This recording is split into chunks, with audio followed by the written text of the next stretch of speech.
So yesterday we had it from JD Vance. He said that we're most likely heading to a government shutdown based on where we're at. And again, it doesn't seem like the Trump administration wants to really play ball, and it seems like they're playing hardball. And after we had some key news that was announced, we're going to cover here in a second. Again, it looks like we are headed towards that. I will say over the next 24 hours, I'd probably sit on my hands at least until this news is announced and we get a little bit of direction. Most of what I'm looking at right now is intraday scalps, getting in, getting out, making my money, and running, especially right now. I do think the market's at a really good point. We had NVIDIA break all-time highs on the day, but again, caution, caution, caution is what I would say. So when we go in and we look at the S&P, you can see that yesterday, obviously, you kind of gapped up. And then we've kind of just pulled back, sitting on top of 662. But on the other side of this, you go look at QQQ. QQQ on the, good pop up yesterday, got a little bit of a pop today, but ultimately sitting on that support as well, which we talked about near 596. So there's a lot we do need to digest and be on the lookout for as we are approaching this into tomorrow. Now, before I go too far and before I go into too much on the day, I do want to say right now, if you want to see what we're trading, how we're trading, the Discord link is down below. You get to see all the information to our futures rundown. So you get scalp futures, look at futures trades, everything like that. Going more into our actual swing trades, which again, I'm not looking at swinging anything right now. Haven't gotten into swing trades since the 26th. And then obviously in the technicals for the quick scalps back and forth, Jordan's been killing that as well. But again, on the day, we've been very much so on our hands. You had the good break on NVIDIA, but again, the price action has been very bad. And again, I think it's just a little bit of caution as of right now. I will say the market's holding up very good, but that is what I just want to mention. If you want to get access, the link is down below. Again, we actually do have the more affordable starter plan available right now. There's a wait list, but I think there's only 20 available spots. Take advantage while you can. Premier access is open as we speak. So getting back into this, let's go into more of the fundamentals, more of the news that's really being announced. So number one, this was news from yesterday. Okay. Now we also went into what's really happening and what's the big catalyst as far as the government shutdown. But again, just showing you really quick, the main reason is based off of Medicare and what's happening there. They're calling for an extension of tax credits to make healthcare insurance cheaper for millions of Americans, which are set to expire, and for a reversal of cuts to the Medicaid that had been made by Donald Trump. And this could oppose spending cuts to the Centers for Disease Control and the National Institutes of Health. Now, where things get more interesting is what Trump announced on the day, if you guys don't know. So basically, on the day, the White House announced Trump RX, which is fitting that he named it after himself, but it is what it is, okay? Trump RX would allow people to pay cash for certain drugs directly from the government website at a discounted price negotiated by the government. Now, this is Trump's big announcement here on the day. And I think this is what leads us more towards a shutdown because Trump doesn't want to do what the Democrats want, right? The Democrats want it to be set in stone, the Medicaid, the tax credits, etc. They don't want to go this route. This is not what they want to do. And again, Trump came out today as well. This is like 40 minutes ago. Says the U.S. will probably have a shutdown. Now, the question more is this Trump playing hardball? What's happening? I will say, I honest to God, with Trump, who knows?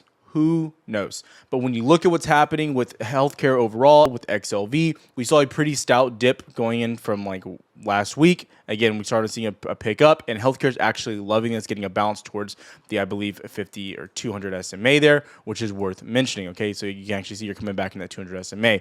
The reaction will be very key. What's happening here on Dow, though, since this news has been announced, is you're stuck below your massive level of 46.65. In retrospect, you go to the daily chart, that's your previous all-time high. So again, Dow's just rejecting from a massive spot, and we kind of been playing pinball. Despite this news of a government shutdown like looming, you're not really seeing downside on the market. Really, if you look at what's happening here on the NASDAQ, you're sitting in a range all day long. You are below one of your key levels, 24,815. But sellers get opportunities to push you down, and then you just bounce back up. And it's just back and forth, back and forth, back. That's literally what's happened all day long, right? And so, again, this is what I keep saying. Like, there's no guarantee they're going to dump. There's no guarantee you're going to pop. I mean, you do have Jim Cramer out there saying that the market should be totally fine. Don't worry about the government. And that's been the ultimately like Uno reverse card. But again, worth mentioning. And then on the other side of this is you have the market moving so terrible, but you have a name like NVIDIA, which is finally breaking out of its all-time high area, right? Which 184 has been a massive resistance. So you're in this area of you finally have some of the names breaking out, and then you have the rest of the market just getting slapped around. And I think that's the coin toss area of where you're sitting as we speak. And again, I could go down this like rabbit hole all day of Trump psychology and what he's trying to do and what we're going to do. but who knows? And I think if anyone tells you what's going to happen, they're just guessing. So I think that's a really dangerous metric to have. But again, during these times, it's like I always say, protecting your capital should be your number one goal, and making sure that you're going to survive going into next week, and that you can obviously set yourself up for better overall setups. And I don't think right now you're in this opportunity like, okay, well, I need to be buying, I need to be pushing. This isn't a time where I think I'm pushing chips into the middle of the table. This is a spot where I'm like, okay, pretty decisive. Let's see what happens going into tomorrow, going into the end of the week, and then we'll start positioning for that as well. You go into something like IWM, again, still rejecting off that also. So worth mentioning, like you're not getting a crazy breakout or anything along those lines. The only spot of the market that really looks good on the day are some of these semis. NVIDIA, TSM had a little bit of a bounce, but AVGO still looks pretty dangerous coming down. AMD under the 50 MA.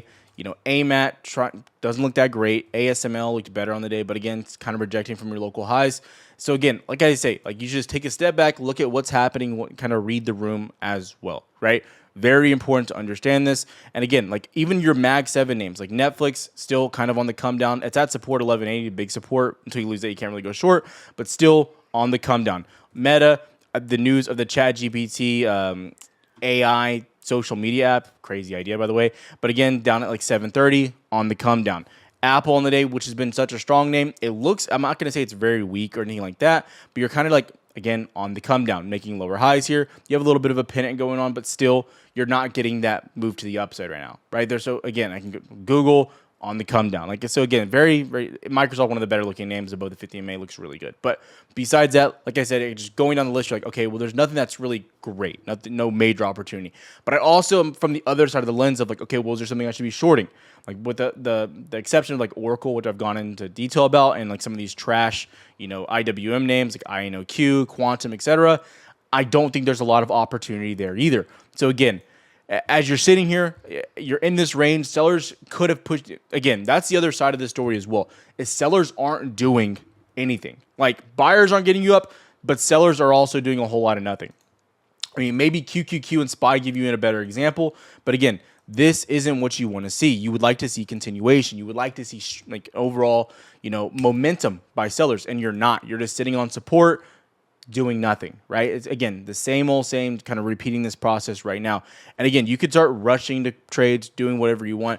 But again, I just try to share my opinion on where we're at and how we're moving, and ultimately how I'm setting up myself for successful trades and successful opportunities in the market. And again, being ready for that next big trade. Because there's something I always say here too, is you might miss out on a big opportunity or a big trade, but I promise there will always be another opportunity. We say it all the time here, and there always is. Every week we come back like, okay, well, this is a great setup, great opportunity, big moves, small moves, whatever. You're going to get more and more of those. But as long as what you're doing is actually repeatable, like I always say, your strategy makes sense, has logic, and again, has a formula behind it that's repeatable over time. Again, you're putting yourself in a winning position doing that. But when you start reacting based off of fear, off of FOMO, things along those lines, you set yourself up to lose. And again, that's just not the goal. And that's why I try to be as transparent as possible, right? I again, call out Discord if you want to join, do it. But at the same time, like you guys can see, I did nothing here on the day. I've been here, I've been in voice chat, I've been chilling, but there's just nothing that I'm itching to do. Now, again, some people took some of the trades we mentioned, some of the different setups, but as for me, I didn't really get anything. Oracle was a crazy play still, but again, just so people understand, we still talk about setups, talk about trades, but again, I'm not going to call something out if I'm not getting into it. And so I just want people to be really clear about what we're doing, why we're doing it, and kind of the headspace that's being attacked there as well. Because again, that's where we're at right now. Now, I will say with this news, from the Medicaid and what's happening with the government shutdown, my big watches would probably be Eli Lilly, LLY, which is actually moving really solid, moving out of your support down here. UNH would be another big name here as well. But again, kind of just ranging here so far. Healthcare names are going to be very big. Be watching those because, again, like you can go look. XLV is getting a lot of love, but again, you're at a massive, massive level, your 200 SMA, which you've been grinding below this literally since March of this past year. So again, a lot of weakness has been one of your weakest areas of the market, kind of been ranging down here. So we'll see what happens if buyers can start getting involved. But ultimately, that's where we're at. That's what we're looking at. Now, one area that I didn't really get to talk about today, and I kind of mentioned Meta, what it was doing. But if you guys aren't familiar, and it's a little bit on the little side note, side quest here, is Meta. So I think this is blown out of proportion, to be totally honest. And I think Meta's becoming a pretty think it's becoming a buying opportunity, but we'll talk more about that here in a little bit. But again, 725 is a pretty big level. If you're day trading, you start getting a bounce on the NASDAQ, Meta's going to be a big buy. But one thing I'll say here about Meta is, so basically Meta's getting killed right now because OpenAI, owners of ChatGPT, announced they're making a social media app that's only for AI videos. That, I mean, maybe I'm being closed-minded. I don't think that's going to succeed. Personally, that's crazy. And so anytime you see news about TikTok or any new social media apps, Meta always gets kind of slapped because, again, they're the dominant social media force, right? So worth mentioning. But again, I think it's a little bit of an overreaction. I wouldn't be surprised to see us back near 740.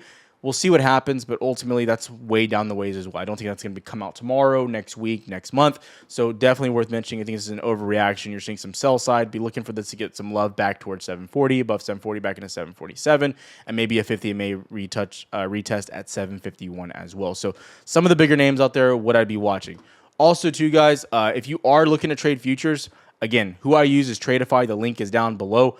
Again, make sure when you're buying these accounts, I use Project X. I think the platform is just so much better than everything else out there. So make sure you're paying the extra little bit for Project X.